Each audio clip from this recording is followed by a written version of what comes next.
Es una enorme alegría para mí estar acá. Quiero contarles que este es un trabajo que hemos hecho con varias personas, algunas de las cuales están aquí, Dana, Pavel y Maffer, y les cuento que es la primera vez que estamos presentando eso. Este es un trabajo que se hizo sobre la base de la información que recogimos en Ser Adolescente en el Perú, que es un proyecto que hicimos en convenio entre la PUC y UNICEF, que es un proyecto de largo aliento, que va en su tercera etapa.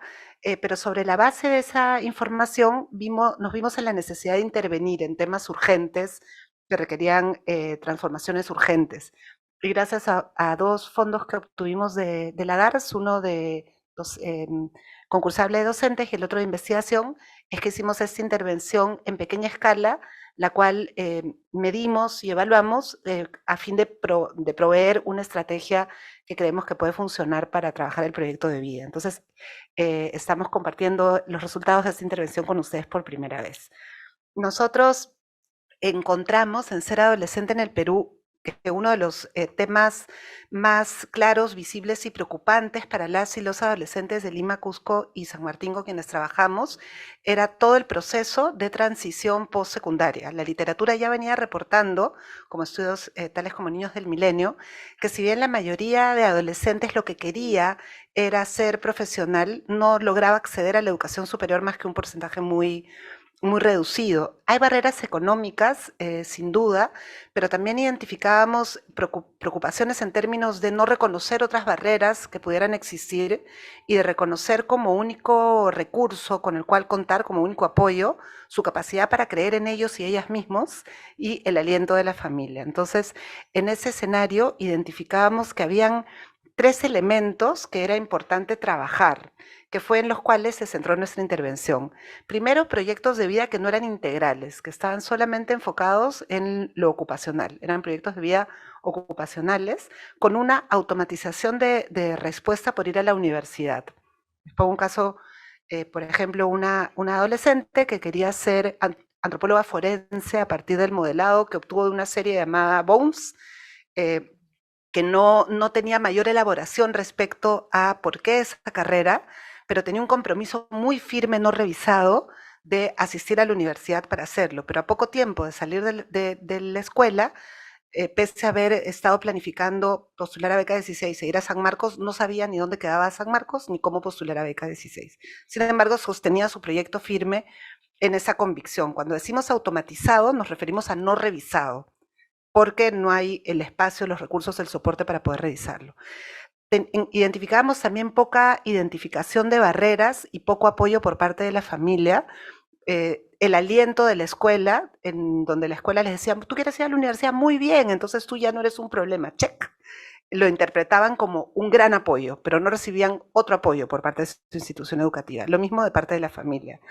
Y además egresaban de la secundaria con expectativas y no con metas. Es decir, no era un proyecto planificado, sino eran un conjunto de expectativas respecto a lo que deseaban que pudiera pasar.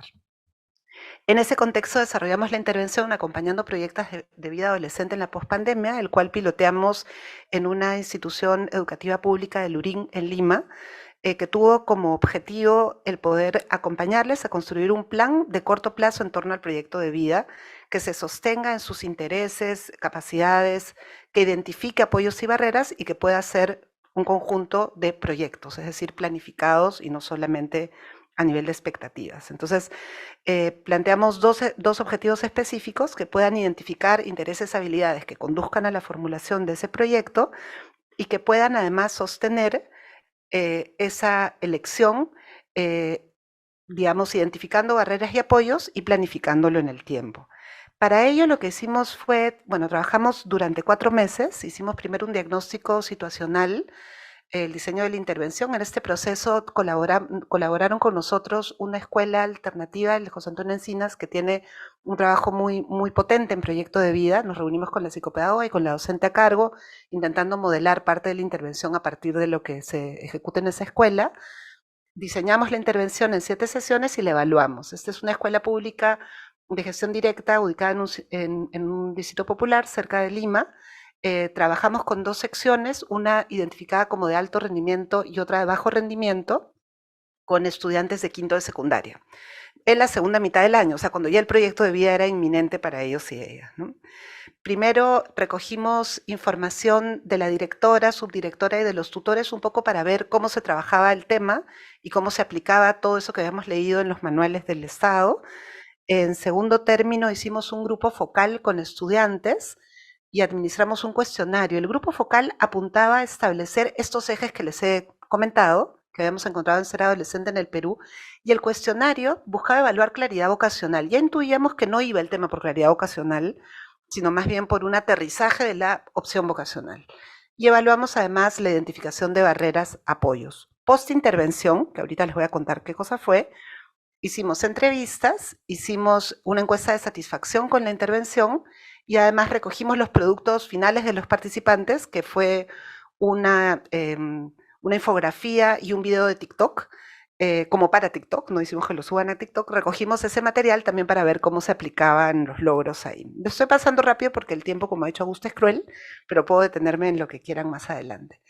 La intervención fue directa, grupal, trabajamos momentos individuales y momentos de soporte grupal. Fueron 7 sesiones, todas en el horario de tutoría. Pusimos como un pedido a la escuela que estuvieran los tutores presentes y organizamos la intervención de manera tal que la pudiera ejecutar un docente de escuela pública. Entonces, si bien en algún momento estaba todo el equipo, estaba en muchos momentos mirando, digamos, ¿no? Para no llegar sobre recursos que no hicieran la intervención replicable.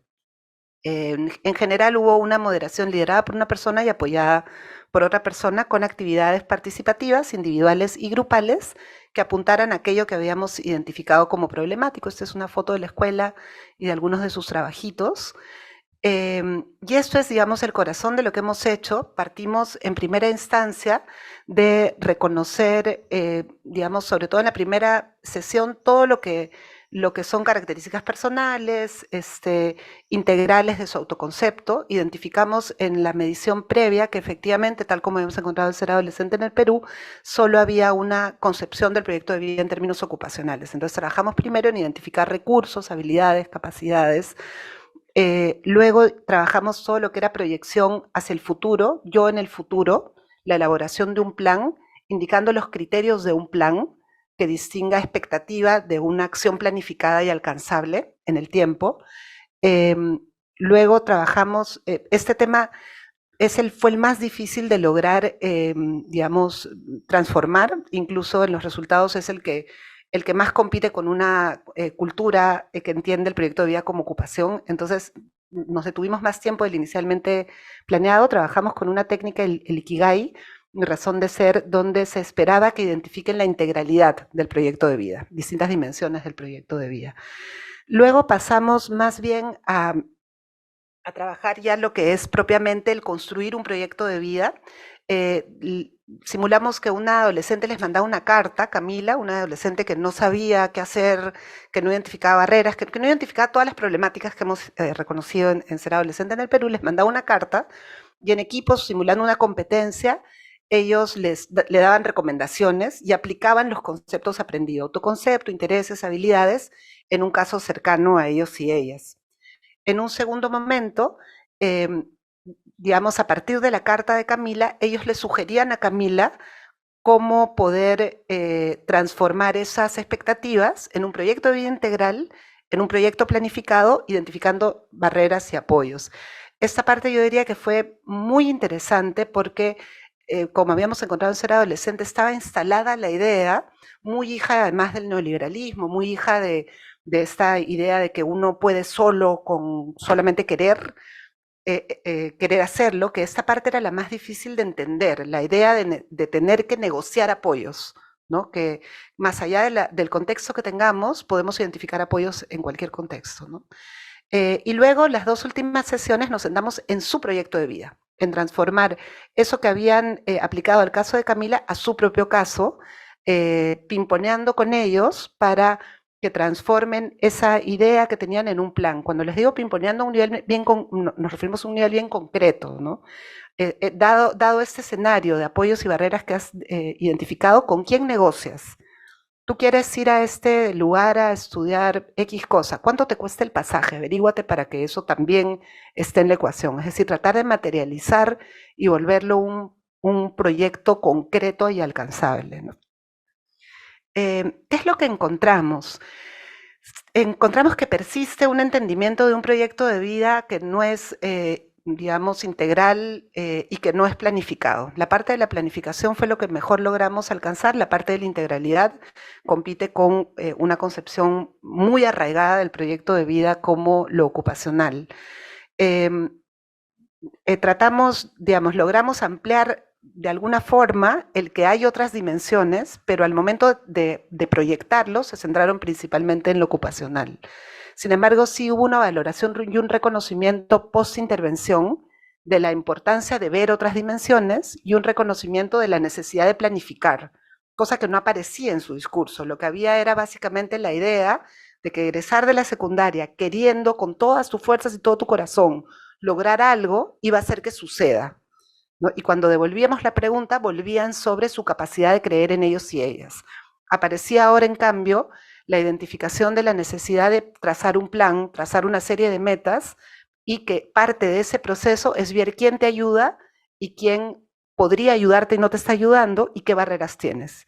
Y esas barreras, cómo dimensionarlas y convertirlas en condiciones que puedes transformar o condiciones que no se pueden transformar. Encontramos además que, digamos, hay, bueno, esto es un poco lo que les he dicho, más elaboración de que ya no hay solo una carrera, sino algo más que se puede alcanzar. La intervención yo creo que fue un primer esfuerzo para planificar, ya estoy acabando, no se preocupen, acciones, decisiones y un pedido de ayuda. Lo que más nos funcionó fue el tema de la planificación y teníamos la intuición de que el tema no era un tema de claridad vocacional, que es como se suele entender el problema, sino como un tema de transformación de una expectativa en un plan.